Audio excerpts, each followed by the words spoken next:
You are standing alone on a cliff. The ocean stretches endlessly below you. The wind is cutting right through your jacket. Salt and fog fill every breath. And out there in the dark, a lighthouse is still standing.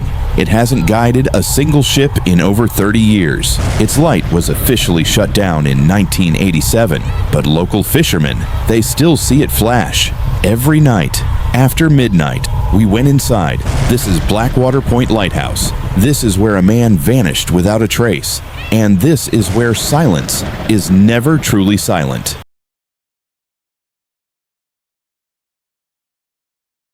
Turn off the lights. Put on your headphones, because tonight, the darkness has a story to tell. This is Dark Real Horror Diaries. Let's begin. Blackwater Point was constructed in 1893. That same winter, 3 cargo ships had already been swallowed by these waters. The locals had a name for this stretch of coastline. They called it the Throat, because ships didn't just sink here, they disappeared. For nearly 80 years, lighthouse keepers rotated in and out without incident, until 1974, until a man named Elias Moreau took the post. He was a loner by choice, went weeks without speaking to a single soul, but he was meticulous. Every weather change, every passing vessel, every maintenance detail logged until November of 1978. That's when the logs changed. That's when everything changed. What you're about to hear are the real, unedited final entries of Elias Moreau, taken directly from the keeper's logbook, still housed in the Maritime Archive. November 12th. The fog tonight is thicker than I have ever seen it. The beam feels weak, like it can't push through. And I cannot shake the feeling that something out there is watching me. November 14th. Footsteps on the staircase again, timed perfectly between my own. I have checked. There is no one here.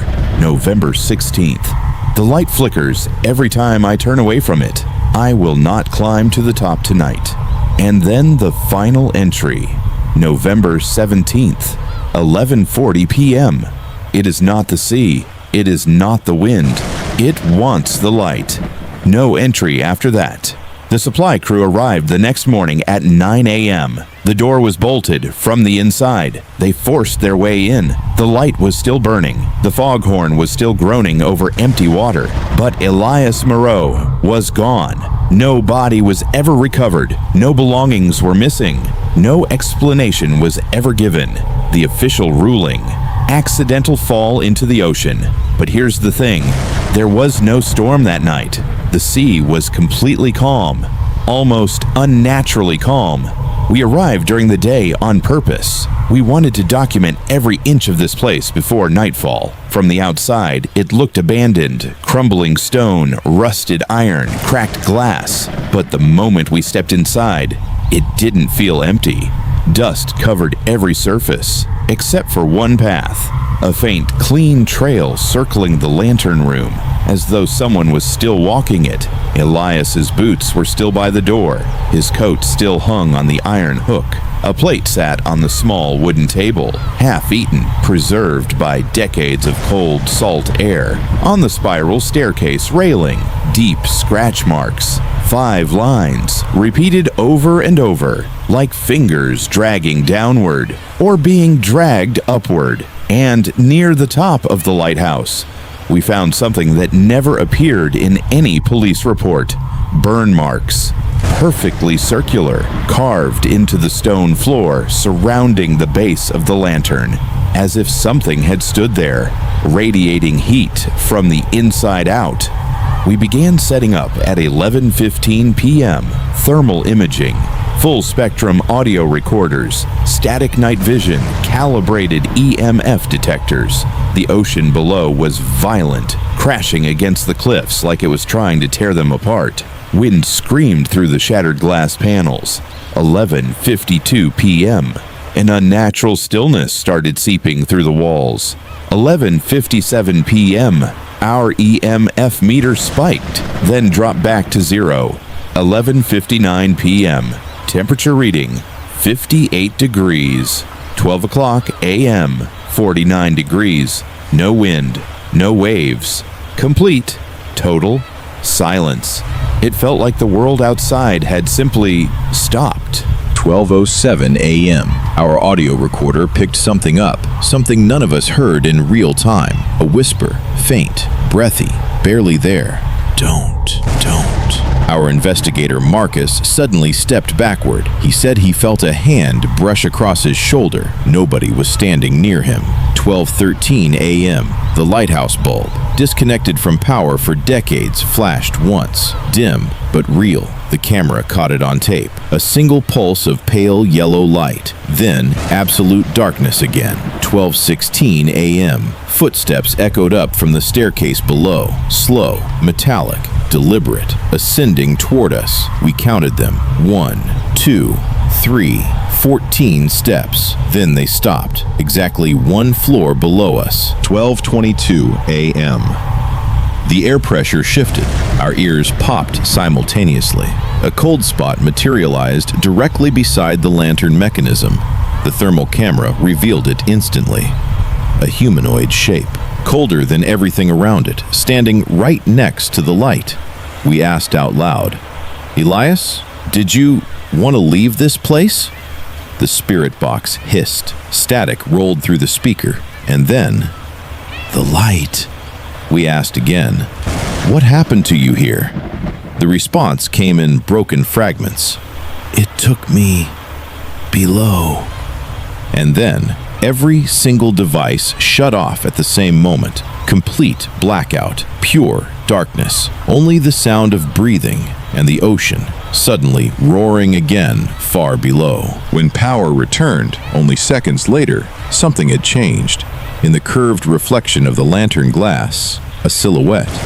Tall, thin, head tilted slightly to one side, facing us. There was nothing physically there, nothing our eyes could see, but the reflection showed it clearly. The shape flickered, pulsing with the rhythm of the ocean below. And then it moved. Not toward us, toward the staircase, descending, slowly, as if inviting us to follow. We didn't follow, because from somewhere deep below came a sound none of us could explain. A low, grinding, metallic groan, like heavy machinery slowly turning over. This lighthouse has no active power source. We left at 2:13 a.m. The moment we stepped outside, the fog came. Impossibly fast, thick enough to swallow the cliff itself. And behind us, the lantern room lit up. Bright, brilliant, unmistakable.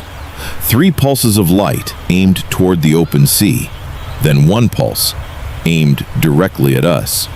The beam held for nearly 5 full seconds.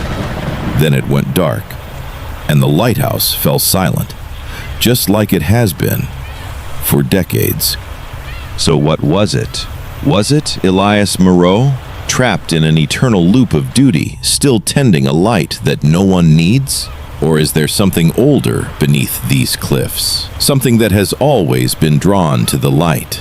Here is what most people don't know about lighthouses. They weren't built where they were just because of rocks. They were built where sailors refused to sail, not always because of physical dangers, but because of stories. Stories of things that move beneath the tide, things that surface after dark, things that are drawn magnetically, desperately to light. And perhaps Elias Moreau didn't fall that night. Perhaps he answered something that was calling from below. If you ever find yourself standing near an abandoned lighthouse after midnight and you see it flash, do not wave. Do not signal back, because it may not be guiding you home. It may be marking you. Could you spend a night inside Blackwater Point Lighthouse? Tell me in the comments. I read every single one.